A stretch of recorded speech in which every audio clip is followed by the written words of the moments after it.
Hey guys, welcome to the YouTube channel. Today I want to talk about 4K movie collecting, mainly Blu-ray because that is the most collectible at the moment. Now, I'm not including digital in this conversation. If you collect 4K digital movies on iTunes, Google Play, or wherever you choose, Amazon, that is a different conversation for another day. I'm going on the 4K Blu-ray method. Now, is it worth it in 2025? That is a layered question. Now, we have to talk about the expense up front.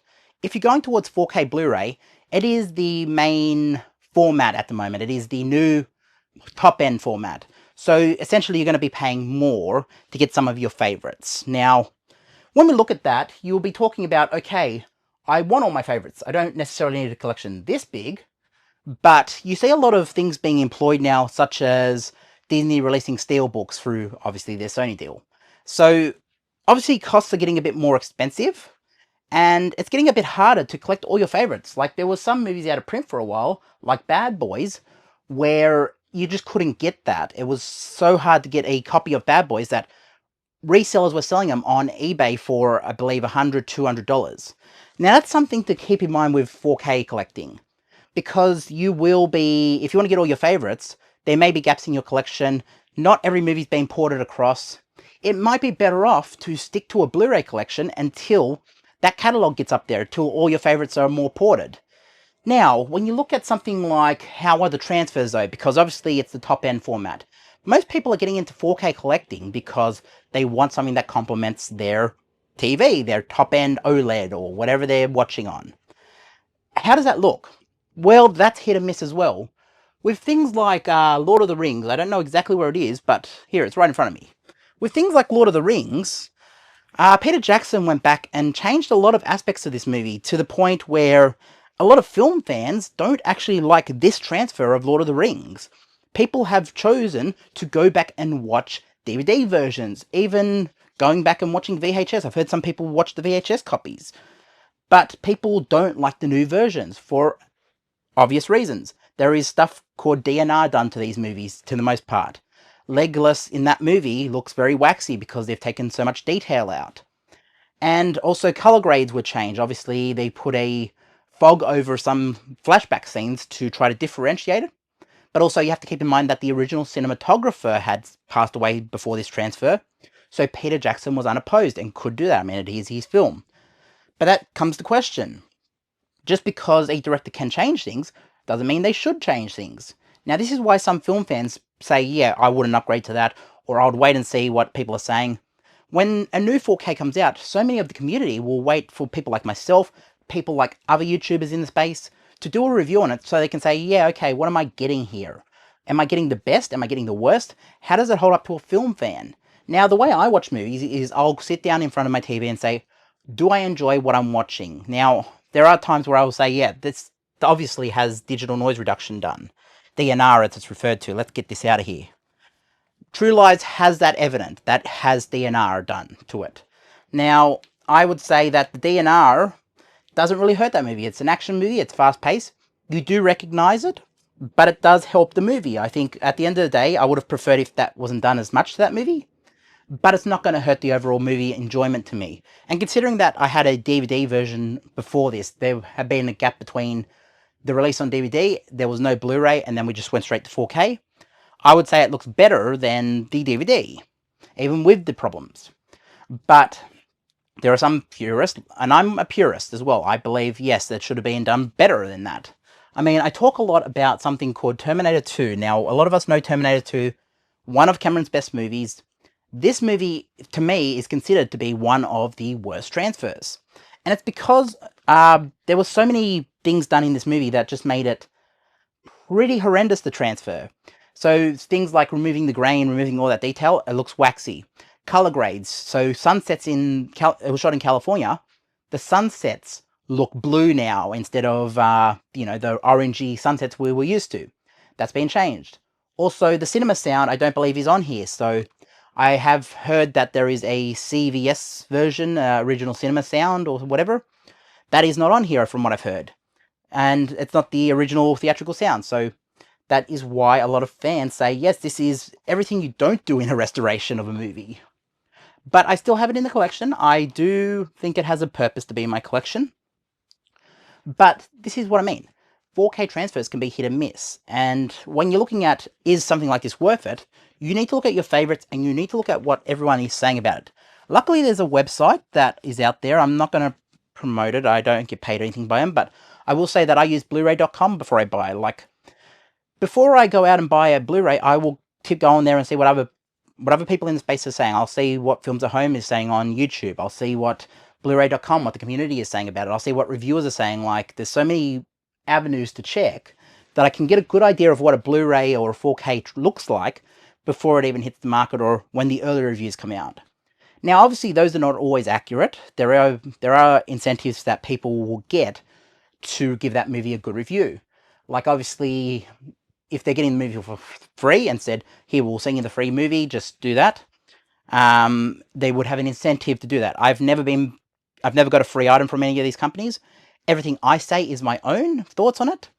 And I probably wouldn't take a sponsorship, or I don't think I would take a sponsorship in terms of like giving out a review that I don't feel confident about giving. Like if it's a bad transfer, I'm going to call a bad transfer a bad transfer. I'm not the Sony Pictures CEO. Oh, sorry, that was a very bad comment, very off the top of my head comment. Apologize for that one. But, you know, I mean, we've heard in the past couple of weeks about Sony Pictures CEO doesn't think that the Sony Spider-Verse is bad at all. He thinks Morbius, Madam Web, and Craven were good movies, and that the critics and fans were the people who got it wrong. Silly. But I think that Sony Pictures CEO is on his way out. I think he's leaving the company soon. I don't know if that's true. I've heard Campia say it, so I haven't looked at it independently, but I mean, that's what I've heard. But this is what I mean. I will call a bad transfer a bad transfer. I don't have incentives to say, oh, it's a bad transfer, but they give me this or that. I have none of that coming in. So I will call it what it is. Now, between the bad transfers, there are also a lot of good transfers. I'm going to pull out a couple over here. So we have stuff like Interstellar. Obviously, Christopher Nolan understands the 4K format. Interstellar, Oppenheimer, like, Nolan gets 4K. I think he very evidently gets 4K. These movies look great and are shot on film that helps to get to those high resolutions. And it's done in a way that's correctly in line with what Nolan wanted. And even then, when you go back to some older movies like 2001: A Space Odyssey, you really see some detail. Now, this is shot in 65mm, I believe. I don't know if it's on there.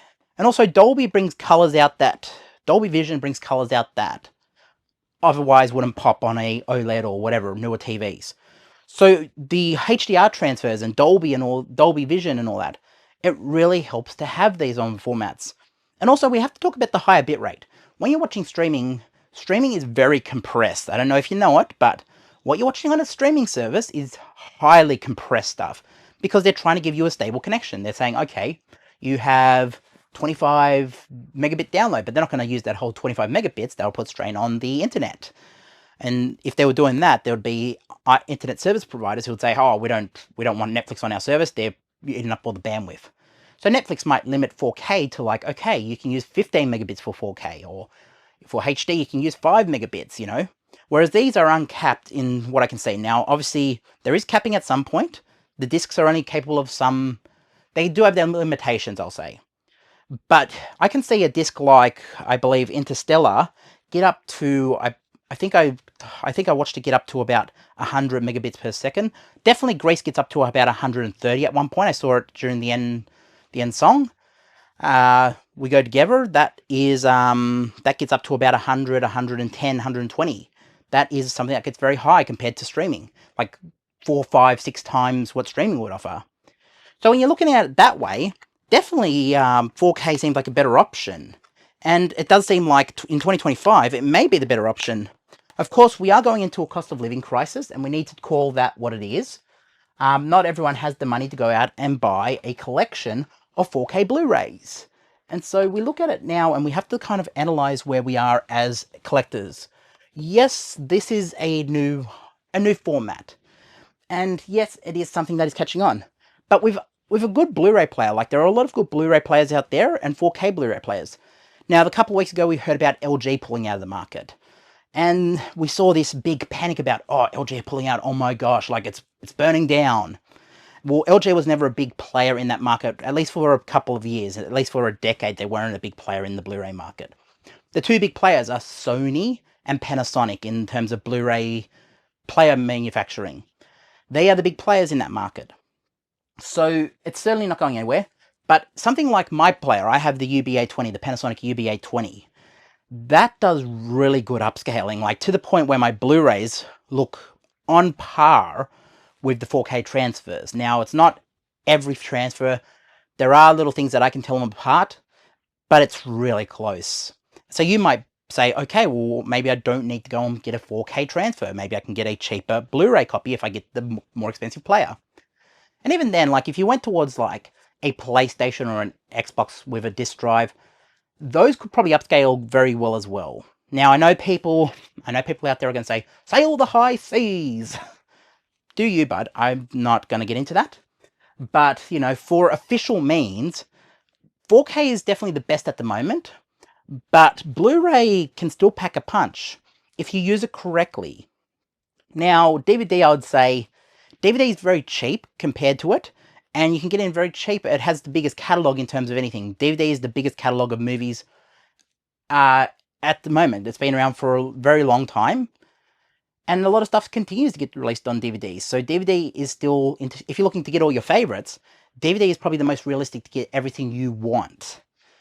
But in terms of looking great on a modern display, Blu-ray or 4K is the way to go. Or streaming if that's your preferred method. But when you compare this against like what's out there, would you go towards 4K streaming? Is it worth it in 2025? I don't know. That's a big, big question. Is it worth it? Definitely for me, yes, because I am an enthusiast, and it also, I would say this is a lifestyle. It's not something that, yes, I am a collector, but I live for this, you know, I love this stuff. I am a fan of the video shop days and having a collection that you can go into, pick up a cover and say, you know what, I haven't seen Santa Claus. I didn't watch this at Christmas time. I guess I'll have to save it for 2025 Christmas. But, you know, picking this up and saying, okay, this looks pretty good. I want to have this in the collection. That is part of the fun of collecting. And yes, people do spend more. I also collect reasonably. So I want to show you something really quickly. I have showed it in my cost videos, but I'll show it in this video as well, just to highlight a point. So when you go towards collecting, I keep detailed logs of what I spend, where I spend, what times I spend. So I have all that metadata here to know, okay, I know during Black Friday, for example, I typically spend a lot. So during the last Black Friday, I was very cautious with that one. I was like, okay, I kind of want to buy some, but can I do it cautiously? And I did. I very much got out there. The end of last year, I got to filling 2 pages in this book. And I also got to filling 2 pages in the Blu-ray book. And that's the thing. You have to do it responsibly if you're going to go that route. Because it can be very expensive, and it can overtake it can overtake your life if you don't control it. Now, I am very much in control of my collection. I'm very much in control of how I spend, when I spend, what I spend on. I like to be aware of habits I have, and that makes me be a responsible buyer. Now, people might say, that's not responsible, that big collection behind you. This was put together over many years. It's not like I just woke up one day and said, I'm going out to spend X amount of dollars on my collection. Not at all. I definitely put this together, but this was put together over, I believe, 5 years now. You know, I started collecting the 4Ks again in 2020 when the world was shutting down, and obviously we were looking for an outlet. Everyone in the world was looking for an outlet when the world shut down. This is the outlet I turned towards. Then I got back into Blu-ray collecting. But also, I've been collecting for a very long time.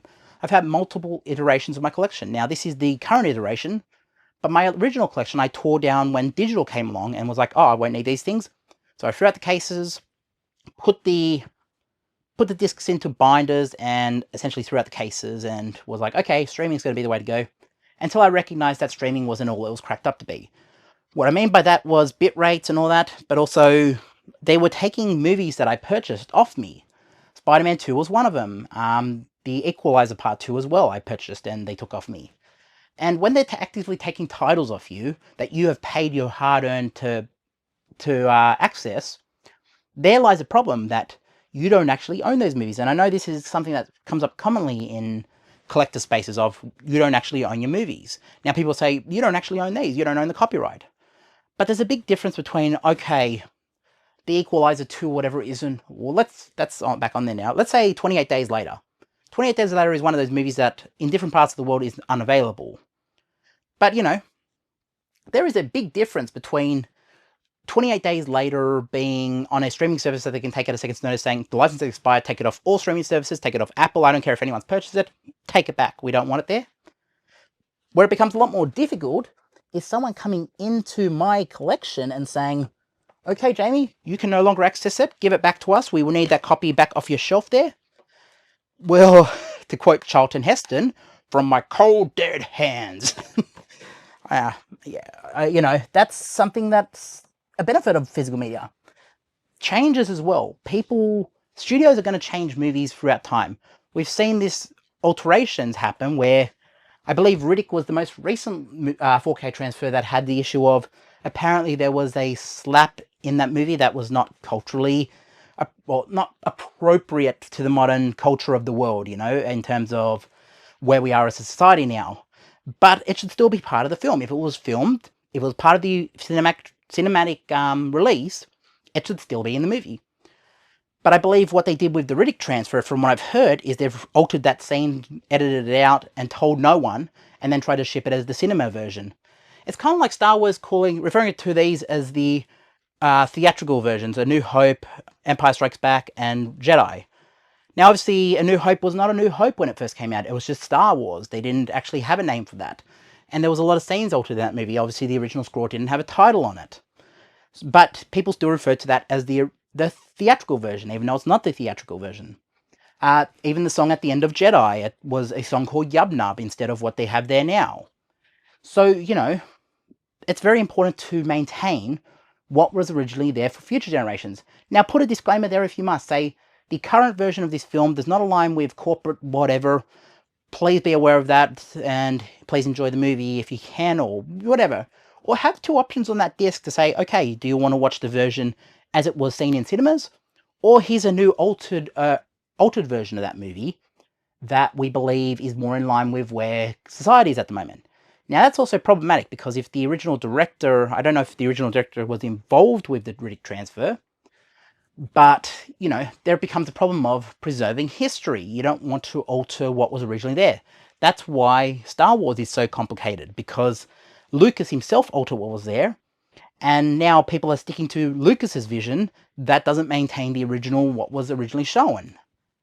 So, is 4K worth it? This is the question I keep bringing up during this video. It depends. Now, you would have to do your own research on the ones you want to have. I would say things like Back to the Future look great. I would say things like The Abyss look great, even though that has DNR done. It depends where your tolerance is as a collector and as a movie viewer. Do you like seeing stuff like that? Are you able to overlook the DNR job done to True Lies to say, yeah, but, you know, the explosions in that movie and all this look very good. I can overlook all those little parts. Certainly me as a collector, I can overlook that and I enjoy this version of it. There are some people who can't overlook that. And you need to ask yourself as a collector, is that something that's going to annoy me, or is that something that I want to get into? Now, obviously, as I said, there are DVD versions, there are Blu-ray versions, there are even older versions like Laserdisc, like VHS, like VCD, like, did people even get into VCD? Betamax, you know? There are so many different formats that you can collect on, and this is the thing. One of them are bound to meet your preference, and, you know, in the case of Star Wars, for example, I know for those, it is very highly difficult to get the original theatrical versions, to the point where the fan base has actually restored themselves online, and I wouldn't refer to that as piracy. I would refer to that as restoration and film preservation, because they've scanned a actual film reel of Star Wars and restored the film from that. Now, that is something that I would say is preservation rather than piracy, because yes, while they are infringing on copyright and, you know, Disney owned that movie and it was Lucas's baby and all that, the film studio has not done their due part to keep that original version available to the public. And because of that, that's why film fans need to go that route and restore it themselves, because it's the same thing as like Dragon Ball Z, where Dragon Ball Z has been released multiple times over the years, to the point now where the most current versions are these versions right here. Let's grab one of these off the shelf. So, you know, these steelbooks are the current version. They say it's put back in 4x3, but these are also put back in 4x3 from... It maintains all the problems that were on the 16x9s and the orange bricks.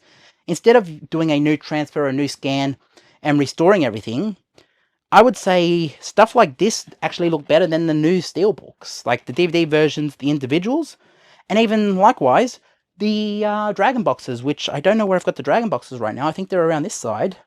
Yeah, they are around this side. Let me grab one of them. You know, the Dragon boxes can even like outperform a modern Blu-ray. So you have to look at what the community is saying about it, what you would have in mind for a what you'd want from a release if you were spending your hard-earned on it. And also, as I said, the community have tried to restore some of these themselves. Like, in terms of the original the original broadcast audio, OBA, Dragon Ball Z fans have went back and said, okay, why does it sound like that? Because it was stored on the film, and it was optical audio.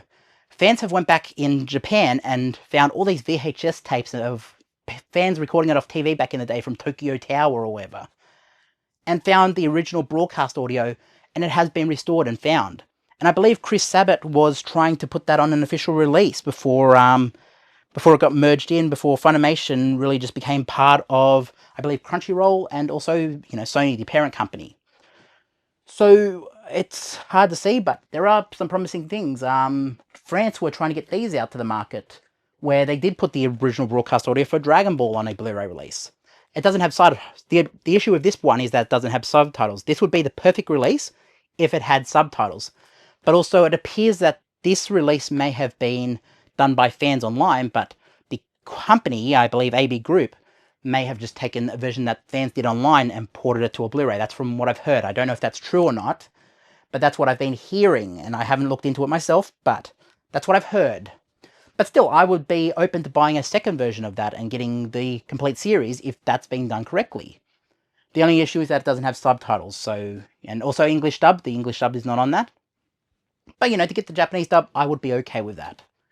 As a collector, you need to ask yourself, what do you want of a format? For me, I like 4K, and I'd say it is worth it in 2025. For everyone, it's not worth it. For other people, it's definitely not the best format. But I will say, look at what you want in a format. If 4K meets your definition, then go and get it. Like, I would say, people like the 4K version of Jurassic Park. It's a very good version, the Jurassic Park on 4K. But I also have the... Where are they? I'll see if I can find them. I also have what's called DTS Jurassic Park on DVD. Now, people also say Laserdisc is the correct way to hear that.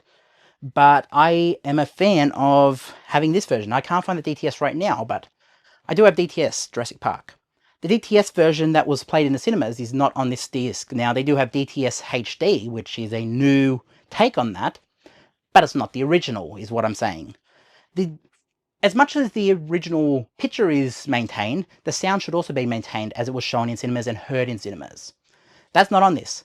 So for this, I would say the DTS version that was on Laserdisc and also early DVDs, even though it's a bit lower bitrate, and there are a lot of issues with those early DVDs, you'd have to look for a certain version in particular to get the best. I would say some of it meets definition, and I would say, depending what you're happy with, the Blu-ray and 4K might be good for you. You might not care about that. So it's worth it to some people. Like, obviously for Interstellar, for 2001, I have reservations about what I like, what I think is worth it. But that might not be what you think's worth it.